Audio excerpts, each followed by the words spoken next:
Tonight, representatives of organized labor stages walkout of the meeting with federal government team on palliatives to cushion the effect of fuel subsidy removal. Yaga Africa presents final report on the 2023 general elections, makes 27-point recommendations, also carpets INEC for its inability to transmit results to IREV in real time, as that has diminished public trust in INEC.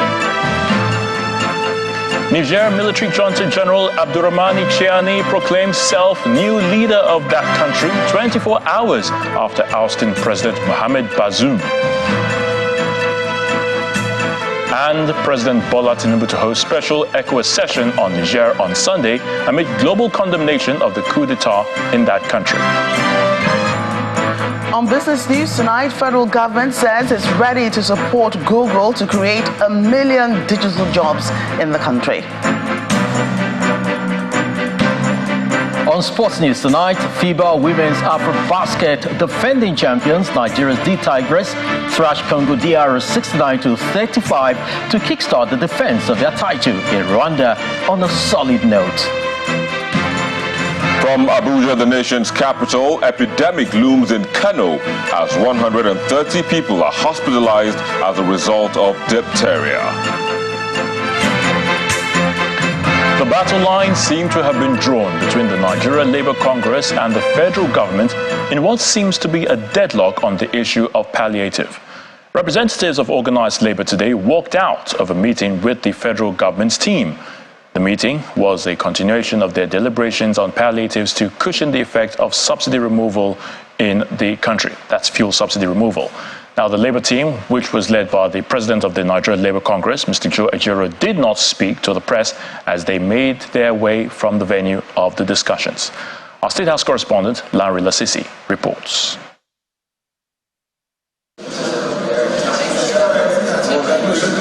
On Wednesday, the federal government's team on palliatives met with representatives of organized labor at the presidential villa. It was in continuation of their deliberations on palliatives to cushion the effect of subsidy removal. Coming out of that meeting, the atmosphere was warm and friendly. We've agreed to continue to make progress. It was a very productive meeting. The focus was really around how we fast-track a lot of the interventions that will bring relief, particularly around CNG mass transportation, cleaner energy transportation, and reduce the impact of the cost of transportation, the increased cost of transportation. So we've made good progress, and we're going to continue to do so, and so that we can start rolling out these opportunities and these relief and measures as quickly as possible. During the meeting, we gave them sufficient feedback, and they also agreed to go and look at those feedbacks and get back to us on Friday. On Friday, as agreed, representatives of organized labor arrived for the meeting. It was gathered that they had been delayed at the entrance before getting their accreditation. Led by the president of the Nigerian Labour Congress, they make their way into the venue of the meeting. But a few minutes later, the delegation made their way out. They did not speak with journalists. A few minutes later, the chief of staff to the president, accompanied by the special advisor to the president on energy, who had led the team that received the Labour delegation, made their way to the venue and left. While it is not clear why the meeting did not go as planned, this development comes as organized labor gears up to embark on a nationwide protest next week. Now, what most Nigerians are waiting for are some policies that will cushion the challenges they're faced with daily. Lanre Lasese, Channels Television News. The Independent Petroleum Marketers Association of Nigeria, IPMAN, is urging the federal government to pay their outstanding bridging transportation for 9 months, which amounts to over 250 billion naira. The chairman of the northern region of the association, Mr. Musa Yahya, made this disclosure to Channels Television in Kano. Mr. Yahya says that their members can no longer bear the burden. According to them, delay in the payment of the outstanding bridging transportation may lead to fuel scarcity across the northern states. Kano, Kaduna, Suleja, Mina,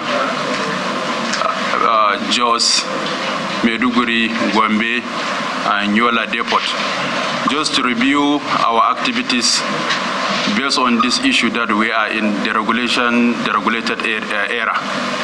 So, and we have discovered that we have more than 9 months outstanding breathing claims with Nigeria. 1 year. It's up to 1 year. Up to 1 year. With the NMDPRA. So we are calling for the NMDPRA to appeal to them to pay us our breathing transportation claims for that period of almost 1 year now, which we have calculated the money up to over 250 billion all around.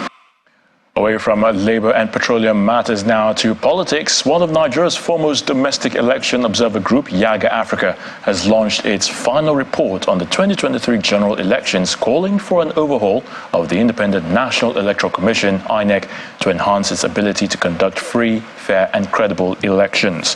The 90-page report also calls on the National Assembly to amend the Constitution to divest the powers of appointing the INEC chairman, resident electoral commissioners, and the national commissioners in line with Justice Uwe's reform recommendations. To present to you the report. The chairman of the Inter-Party Advisory Council, representatives of Nigeria Police Force and some domestic election observer groups are guests as Yaga Africa launches its final report on the 2023 general elections in Nigeria. I'd like to use that. The 90-page document is a compendium of field reports from officers deployed by Yaga Africa to monitor the general elections. The board chairman of Yaga Africa gives a highlight of the report, underscoring how the inability of the electoral umpire to transmit the presidential election results real-time resulted in the loss of public confidence in INEC. The high turnout of the continuous voter registration, CVR, and the collections of the permanent voters card, PVC, are indicative of the improved public trust in the process before the elections. Full compliance with the guidelines on result management enshrined in the electoral law would have inspired public confidence in the electoral outcome. Unfortunately, the guidelines were observed in breach in several collation centers. However, the report made a 27-point recommendation on how the electoral umpire can regain the lost public confidence. INEC should commission an independent audit of the 2023 elections. INEC should improve its communication and public engagement. INEC should reduce over-dependence on third-party vendors and transport providers. National Assembly should fix the ambiguities in the results management process. The results of the recommendations also include the need for INEC to ensure mandatory training and utilization of technological tools for all its staff, the unbundling of INEC by the National Assembly, the prosecution of all electoral offenders. So far, 67 observer groups who monitor the conduct of the 2023 general elections have submitted reports to the electoral umpire. Like several of those reports, the Yaga Africa final report speaks to the urgent need for further electoral reforms. Yaga Africa outlines 5 key messages from the elections and a pathway for reform and actions in its final report. What we shall have is a holistic reform that may not give us good election in the immediate, but we know we are on the right path. The 90-page document also underscores 5 big lessons from the 2023 general elections. They include electoral reforms can deliver credible elections if all the actors comply with the rules and guidelines. The 2022 Electoral Act raised public interest to participate in elections. Electoral technology is no silver bullet. INEC requires fundamental reforms. The elections reveal ambiguities and inadequacies with the 2022 electoral framework. It is hoped that the lessons and recommendations on this report and several other reports by observer groups will be considered for implementation for better elections in the future in Nigeria. Meanwhile, the chairman of the Independent National Electoral Commission, Professor Mahmoud Yakubu, says he is confident that INEC will come up with better strategies on election security for the various off-cycle elections coming up in the next few months. Professor Yakubu, who stated this at the interagency consultative meeting with security stakeholders at its headquarters in Abuja, also hinted that the Commission had noted some of the concerns of other stakeholders on security management during this year's general elections and will table same at the meeting. Our correspondent, Dele Omoyeni, tells us more. This is the last leg of the election consultative meeting hosted by the Independent National Electoral Commission, INEC. This interagency consultative meeting is reviewing the security of the 2023 general elections. The Interagency Consultative Committee. The INEC chairman assures that the commission is working to improve on election security management. At the same time, we should draw lessons from the challenges that occurred for improved performance, not only in the next general election, but also in the by-elections and off-cycle governorship elections, as well as other electoral activities to be held over the next 3 years. Similarly, during our interactive meetings with political parties, civil society organizations, and the media, some specific issues of security concern were identified. We reassured them that their concerns will be tabled at this meeting for appropriate remedial action.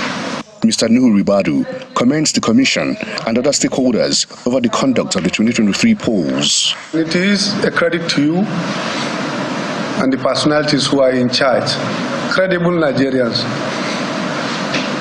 that you have done a good job, and be assured it is recorded and is going to go into history. The same thing with the team that supported that. We believe the work you are doing is what is going to help secure this country, stabilize it, make things work, and make democracy permanent with us forever and ever. The meeting goes into closed-door session ahead of some off-cycle elections in Kogi, Edo, Imo, Ondo, and Bayelsa states.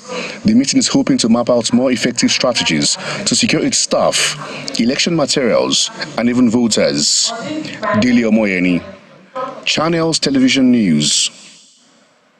In part two, after the break, the coup leader in Niger Republic, General Abdurrahman Chiani, proclaims himself as head of state. Please join us again. Welcome back. If you just joined us, you're watching the news at 10, coming to you live from Channels Television. A reminder of our main stories. Representatives of organized labor stages walk out on the meeting with federal government team on palliatives to cushion the effect of fuel subsidy removal.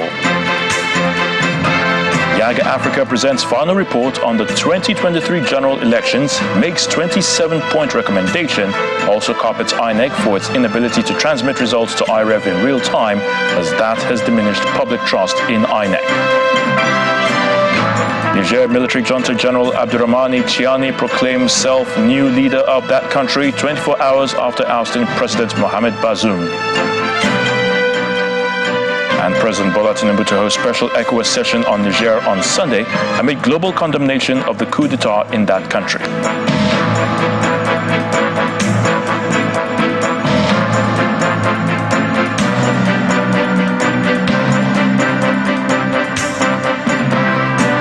Let's head to the courts now with the opposition People's Democratic Party governorship candidate in Ogun State, Mr. Ladi Adebutu, has closed his case at the Election Petition Tribunal after calling 94 witnesses. Mr. Adebutu is challenging the alleged refusal of the Independent National Electoral Commission to comply with the Electoral Act, and also tendered over 200,000 documents before the tribunal to prove his case. The PDP candidate alleged that elections were disrupted by hoodlums suspected to be political thugs in over 99 polling units, disenfranchising over 40,000 voters from participating in the March 18 governorship polls. Mr. Adebutu, during proceedings, tendered in evidence certified true copies of INEC electoral materials, result sheets, voter registers, among others, before closing his case. Meanwhile, INEC is expected to open its defense on Wednesday, being the first respondent in the petition. INEC's counsel, Abiodun Owonikoko, during the pre-hearing session told the tribunal that the electoral umpire would be calling just one witness. Acclaimed leader of the proscribed indigenous people of Biafra, IPOB, Nnamdi Kano, has directed Finland-based separationist agitator and IPOB loyalist Simon Akwa to desist forthwith from issuing any sit-at-home order in the southeast under any guise. Nnamdi Kano, speaking through his special counsel, Aloy Ejimako, in a press statement, says he has had conversation with Simon Akwa and instructed him to end all sit-at-home forthwith, including the Monday sit-at-home and any other proposed sit-at-home in the southeast. The statement also says Nnamdi Kano told Simon Akwa to refrain from antagonizing governors or persons in political positions. He says anybody still engaging in sit-at-home is not his disciple, maintaining that haters of Biafra and mindless murderers in uniform are hiding under the cover of combating and forces of sit-at-home to unleash mayhem against the Igbos. Let's head to the nation's capital, where Victor Matthias is standing by to give us the very latest from our Abuja studios. Hello, Victor. Thank God it's Friday. Hello, Ayo. Indeed, thank God it's Friday, and welcome to the nation's capital. Now, over 130 people are currently receiving treatment at an isolation center in Murtala Mohammed Specialist Hospital in Kano State, northwest Nigeria. The state epidemiologist who confirmed the news to Channels Television said that COVID-19 pandemic and parents' attitudes towards immunization contributed to the high figures. According to him, the state government is receiving the necessary support from the National Center for Disease Control in managing the outbreak. The impact of the COVID-19 pandemic. You could recall during the COVID-19 pandemic, especially in the late 2020, early 2021, when the wave of the COVID hit very hard on the country, a lot of lockdowns, impact on routine service provision. Probably this has tampered with routine processes, including immunization, making so many children to be unimmunized. And this could be one of the reasons why the infection now got a chance to resurge back to its own pit. And another possible reason is, of course, our attitude towards immunization. While the immunization services are available across all the immunization points in the hospitals and it is given for free, we still have some parents that are still hesitant to take vaccination. And vaccine hesitancy is not just seen in the village, it's not just seen in the developing country. Even in the most developed countries, we still have the concept of what we call vaccine hesitancy, where some people still felt they don't want the vaccination. And these are issues because the children of those people who are not vaccinated will have no immunity against this infection.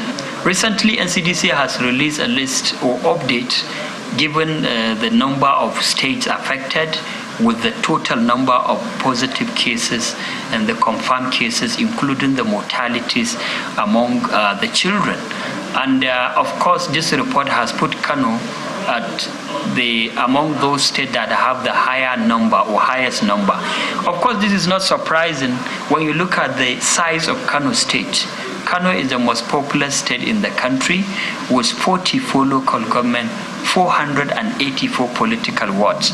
So this, when you look at the percentage or proportion by number, the numbers in other states will even likely be higher than the numbers in Kano. Now, the Nigeria Content Development Monitoring Board says it has recorded 54% compliance of the Nigeria Oil and Gas Content Development Act, that's the NOGICD Act 2010, from that sector in their operations in the last 13 years. The Senior Manager Legal Services, Naboth Onyeso, stated this during a sensitization workshop held at the Justice Mary Adoli Judicial Institute, Port Harcourt, on Thursday for judges, magistrates, and lawyers with the theme, The Philosophy and Imperatives of the NOGIC Act 2010. The Nigerian Content Development Monitoring Board, NCDMB, is an organization saddled with the responsibilities of monitoring compliance and intervention to ensure maximum utilization of Nigerian locally produced goods as well as human resources in the oil and gas sector.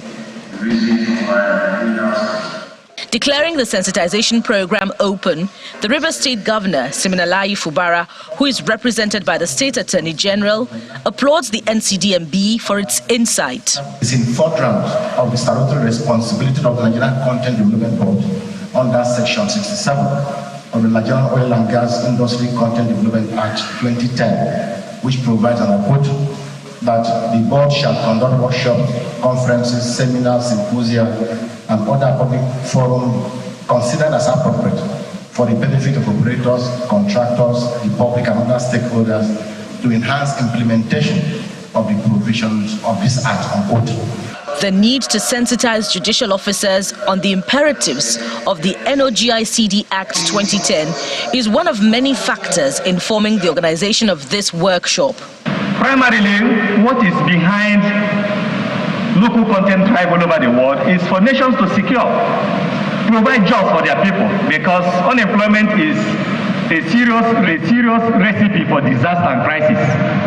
Because if you leave all your borders open and nationals with better skills and competencies flood your country, it automatically makes it impossible for your own nationals to have access to employment. The Executive Secretary of the NCDMB, who addresses the gathering virtually, outlines some of their major achievements in the area of human capital development.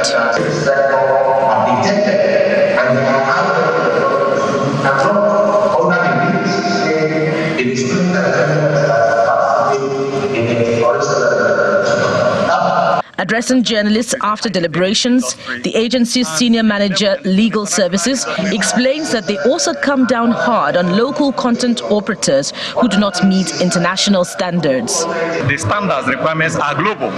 So even if the board tries to push for local content and encourage the participation of locals in terms of procurement, in terms of employment, the board insists that this is not at the expense of standards. Participants share their impressions of the sensitization workshop. Such sensitization is very timely because the imperatives, the benefits of the Local Content Act to the Nigerian economy, and particularly to legal practitioners, is really, really important and deep. This kind of sensitization should be on a regular basis. I think it will help and impact positively on the judiciary. The Nigerian Oil and Gas Content Development Act 2010, amongst other things, guarantees the integration of oil-producing communities into the oil and gas value chain and the participation of indigenous companies in the sector. Now, still ahead on the news at 10, the federal government says it is ready to support Google to create 1 million digital jobs in the country. That's from Business News. Do join us again. Many thanks for staying with us. Now, the Akwa Ibom State Governor, Pastor Umo has formally launched his administration's economic blueprint christened the Arise Agenda, with a call for support from government functionaries and the entire citizenry for optimal implementation. Speaking at the Arise Agenda formal launch ceremony at the Ibom Icon Hotel and Golf Resort in Uyo, the state capital, the governor said the new governance roadmap comes with a lot of deviation from the normal to ensure delivery of its dividends to the people. Leaders, politically and otherwise. In what appears to be the first of its kind in Akwa Ibom State, prominent citizens, including those from the private and public sectors, are here in Uyo for the official launch of Governor Moeno's socio-economic roadmap, known as the Arise Agenda, a 5-point development agenda for the state. We acknowledge you and we appreciate Arise is an acronym for Agricultural Revolution, Rural Development, Infrastructural Maintenance and Advancement, Security Management, and Educational Advancement. Today, we are gathered for the grand finale of the official launching of the Arise Agenda and the branding materials. That's what will serve as a guide.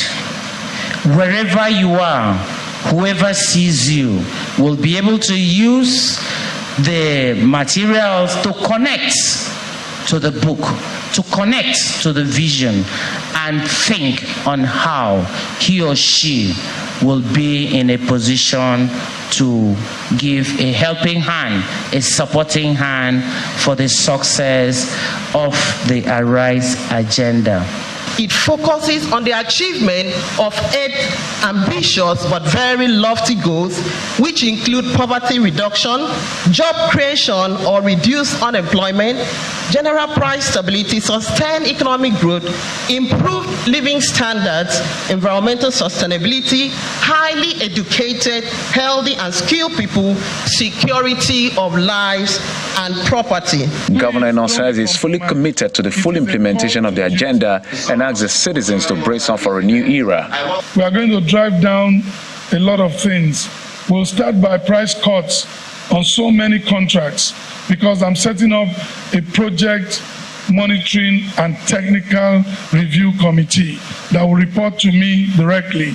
When you are in the committee, please don't be compromised. It is a call to duty. I need to save money for projects. It will be business unusual. Highlight of the event includes performance by a group of Akwa Ibom indigenous artists and the decoration of some prominent indigents with the toga of the Arise agenda.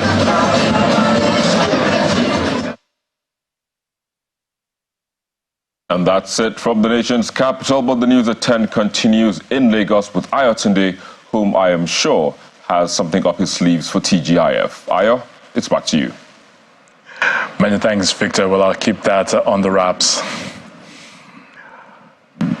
24 hours after the military coup d'etat in Niger Republic, General Abdurrahmani Chiani has declared himself the leader of that country. Following the coup, the ruling junta banned all public demonstrations to prevent civil unrest in that country. The coup has indeed shattered Niger's first peaceful and democratic transition since independence in 1960. The 62-year-old General Chiani, has been in charge of the Presidential Guard since 2011 and was promoted to the rank of general back in 2018 by the former president Mahamadou Issoufou. Also known as Omar Chiani, he staged a takeover which started on Wednesday when the Presidential Guard's unit he led seized the country's leader. He appeared on national television as the Transitional Council President. There is a harsh reality of insecurity in Niger, as experienced by our defense forces, with the soul of death, displaced persons, humiliation and frustration.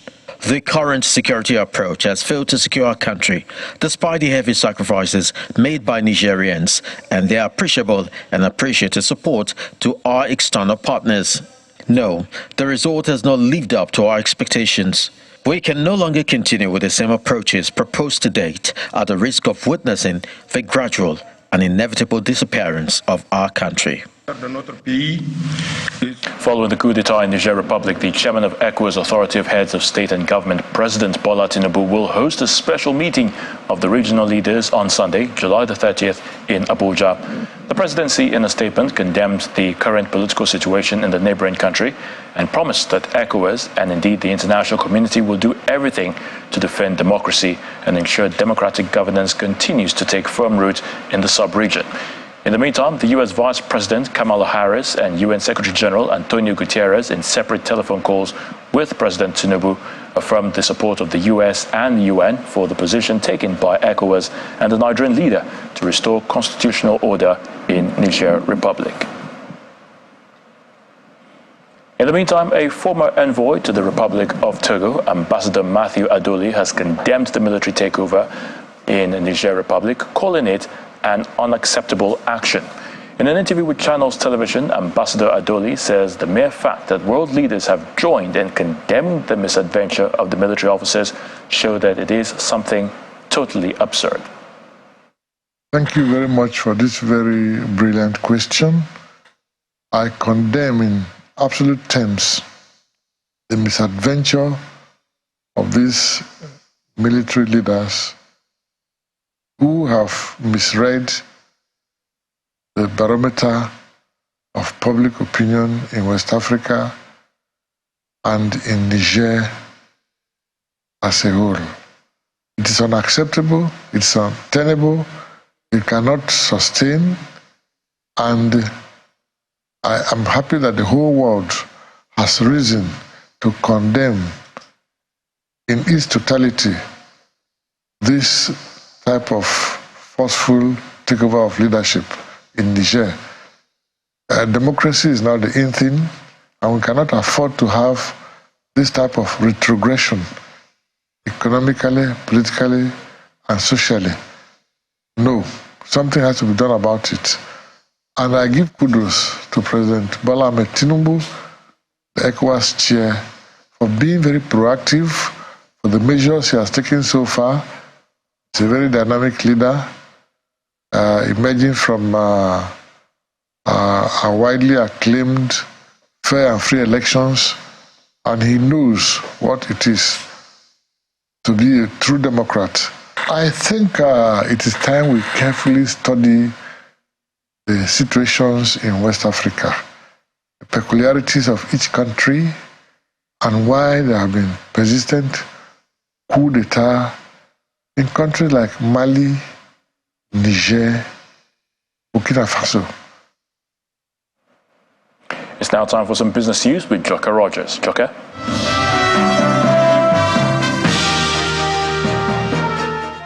Thank you, Ayatunde. Welcome to Business News. Good news for Nigerians, especially the youth in the country's digital space. 1 million jobs is in the offing following an agreement between the federal government and multinational tech giant Google. Google received President Bola Tinubu's assurance today during a visit to the State House by top executives of the company. Google's global vice president, Mr. Richard Gingras, says the company will help expand Nigeria's digital economy as well as deal with disinformation and fake news. The Vice President assured Mr. President that they are very much ready, available. They are also helping us in the areas of misinformation and things that will help also openness, transparency and accountability generally in governance and in the way we do our things. We also discussed a couple of other things to do with helping us how we can continue to live in peace, stability and security. Those are very critical areas. It's about technology, and today Google is in the lead, and we are very grateful. We are very encouraged with the visit of the Vice President. Google is committed to Nigeria. We believe strongly in the importance of developing the digital skills in your society as we have in other societies in our own. And we look forward to being a supportive partner in that regard. In any society and democracy, it's important that we have a skilled society, that we develop the digital skills within that society. We also know that in these times that it's very important that we work together to address the challenges of misinformation, that we also address the opportunities in building a powerful and substantive free press. And that's what I learned here. That's what I was inspired by when I have been here meeting with many people in the community. The National Security Advisor, Nuhu Ribadu, and the Google Vice President addressing the media after that meeting with the President. Well, Nigeria's forex reserves have dropped further this week and are now below the $34 trillion mark. Data from the central bank shows the country's reserves fell by $19.2 million week on week to close at $33.95 billion as of July the 26th. Economists believe that the Naira float is not enough to lure back foreign investors. However, confidence in the new forex regime will be best served by establishing the true level of net external reserves. Meanwhile, the World Bank Group has asked the federal government to take measures to reduce its borrowing from the central bank as part of an effort to address inflationary pressures on the economy. The recommendation was made during an economic review session for Nigeria at the Lagos Business School. While commending the federal government for recent economic reforms, the World Bank suggests implementing several strategies such as reducing subsidized lending from the CBN to medium and large firms. These reforms, according to the World Bank, must be sustained to facilitate economic recovery and achieve substantial growth in the near future. And Nigeria's equities market ends the last day of the final full trading week in the month of July in the red as profit taking persists. Will Ibom tells us more. Welcome to the stock market report. apparently, the bull could not tussle with the muscle. Yes, the bear won again today for the third straight time this week, pushing the all-share index further into negative territory. And now we see on Thursday, Guinness Nigeria, published their Q2 earnings, and the results show that the brewing company incurred a whopping 49 billion naira in exchange rate losses. Will this be the trend for companies in the same sector? Investors are wondering. And also, we see that massive profit taking in Champs. If we check out the sectoral performance, we see that pressure, from Guinness Nigeria, and the consumer goods index was down today 1.27%, and the banking sector still feeling the heat from profit taking, while oil and gas closed unchanged from its opening levels. The market is having a lot to deal with: high inflation, interest rate hikes, as well as forex volatility. Which direction will the market go? We'll keep track and keep you updated. And that's the stock market report. I'm Will Ibom.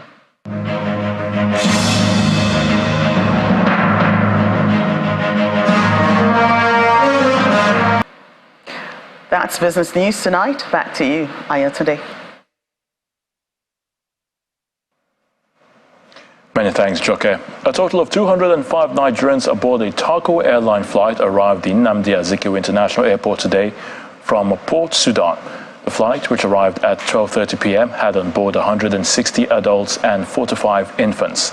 The evacuees were received by representatives of the National Emergency Management Agency, NEMA, the Ministry of Humanitarian Affairs, the Nigerians in Diaspora Commission, NIDCOM, amongst other agencies. This is the 17th batch of returnees from Sudan, believed to be the last set of evacuations, and it brings the total number of returnees from the war-torn country to 2,858. It's the arrival of the final batch of returnees at the Pilgrims Wing of the Nnamdi Azikiwe International Airport, Abuja, from Port Sudan. This batch comprises 160 adults and 45 infants. They are received by representatives of government agencies and then go through a documentation process. The Director General of the National Emergency Management Agency, NEMA, Mr. Ahmed Habib, after addressing the evacuees, explained why it took about 2 months to evacuate this batch of Nigerians from Sudan since May. The crisis in Sudan has escalated seriously. No Nigerian aircraft can go to Port Sudan. We have contacted each and every airline in Nigeria, and they're not ready to deploy to Port Sudan.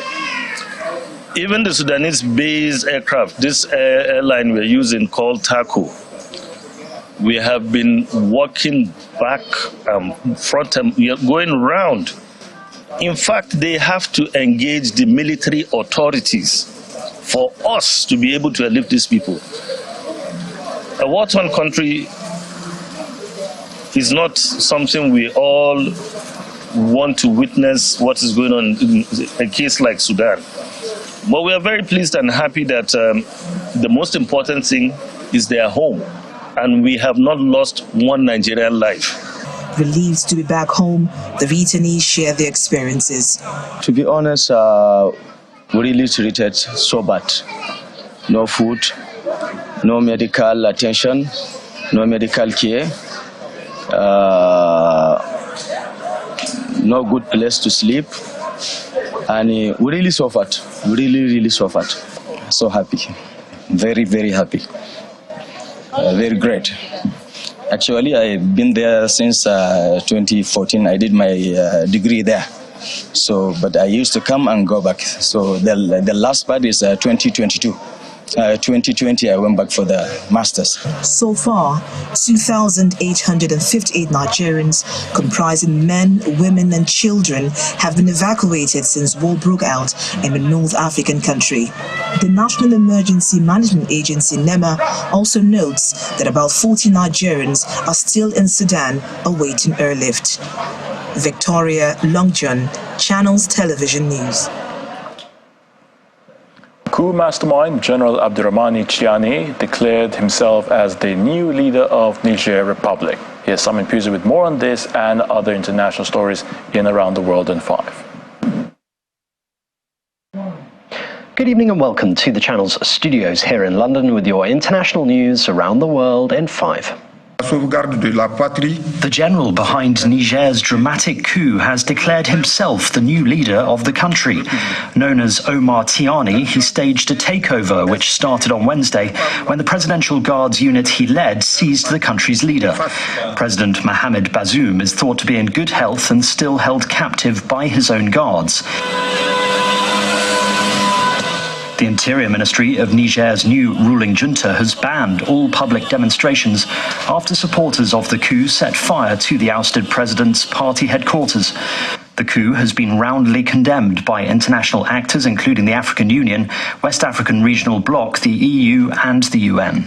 On Wednesday, Africa suffered a serious setback in its democratic gains as the aspirations of the people of Niger for constitutional democracy were subverted by an unconstitutional change of government that deposed Mohamed Bazoum, a democratically elected president.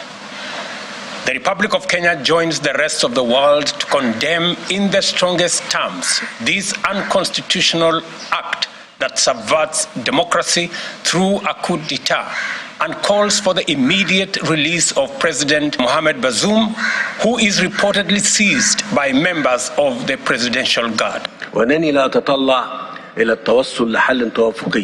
Egypt's president has urged Vladimir Putin to renew the deal, allowing Ukraine to export grain at a summit the Russian president is hosting. Abdel Fattah al-Sisi said it was essential that the deal be revived and called for an urgent solution to supply the poorest African countries.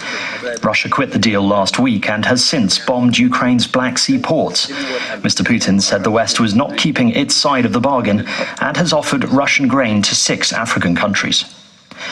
Donald Trump has been accused of pressuring an employee to delete security footage at his Florida home in new criminal charges related to his alleged mishandling of classified files. The new indictment adds 1 count of willful retention of defense information and 2 of obstruction, making 40 charges in total in this case. Mr. Trump denies any wrongdoing. Prime Minister Kyriakos Mitsotakis says Greece needs to take more steps to combat the effects of climate change as wildfires in the central part of the country continue, forcing more evacuations and an explosion at an ammunition depot. Powerful explosions were heard from the ammunition depot in the coastal town of Nea Agialos. The blazes across the country, which have been supercharged by strong winds and temperatures exceeding 40 Celsius, killed 2 more people in central Greece, taking the death toll from the fires to 5. A total of 36 local officials in South Korea are under investigation for the tunnel flooding earlier this month that killed 14 people. An inquiry launched 2 days after the tragedy found that officials had ignored multiple warnings of a flood ahead of the incident. Severe rains on the weekend of July the 15th had caused widespread flooding and landslides in multiple places. At least 40 people died in the disaster across the country. Typhoon Doksuri has made landfall in China, with mobile phone footage showing violent winds tearing roof tiles off a sports center in the southeastern Fujian province. The typhoon is the second strongest to hit southeastern Fujian province since Typhoon Mentari in 2016 and has forced the closure of schools, businesses and the evacuation of workers from offshore oil and gas fields. The powerful storm is expected to continue to move in the northwesterly direction, but will gradually weaken in intensity.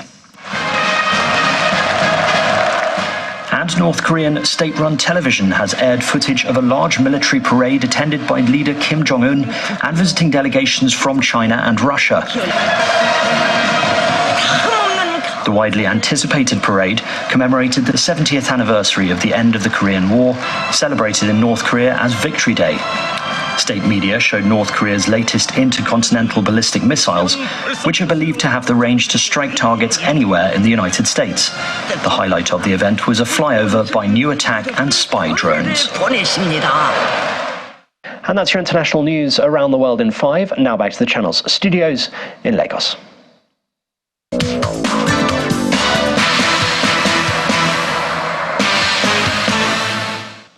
Thank you, Simon. Welcome to Sports News. FIBA Women's Afro-Basket defending champions, Nigeria's D Tigress, kick-started their campaign in Kigali, Rwanda, with an emphatic 69-35 win over Congo DR earlier today. The Nigeria senior women's basketball team is past the Congolese in the quarterfinal. In the first quarter, 16-8, they continued their dominance in the second quarter by winning 29-18.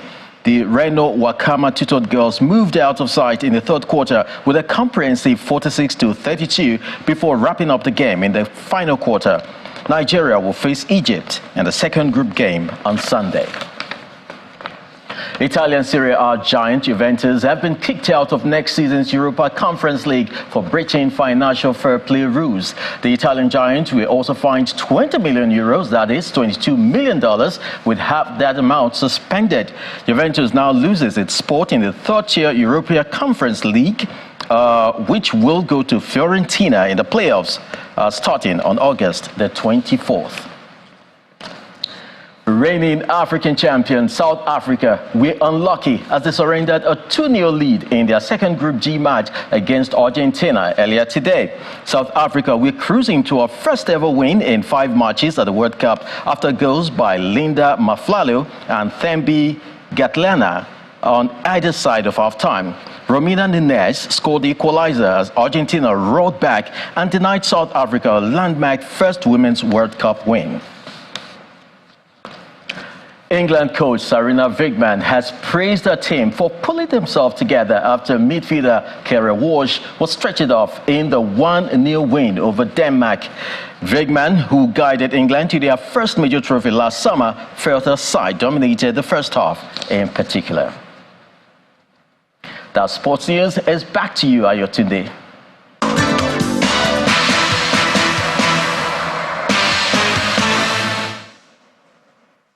Many thanks, Chris. And the main news again. The representatives of organized labor today staged a walkout of the meeting with federal government team on palliatives to cushion the effect of fuel subsidy removal. The labor team, which was led by the president of the Nigeria Labour Congress, Joe Ajaero, did not speak to the press as they made their way from the venue of the meeting.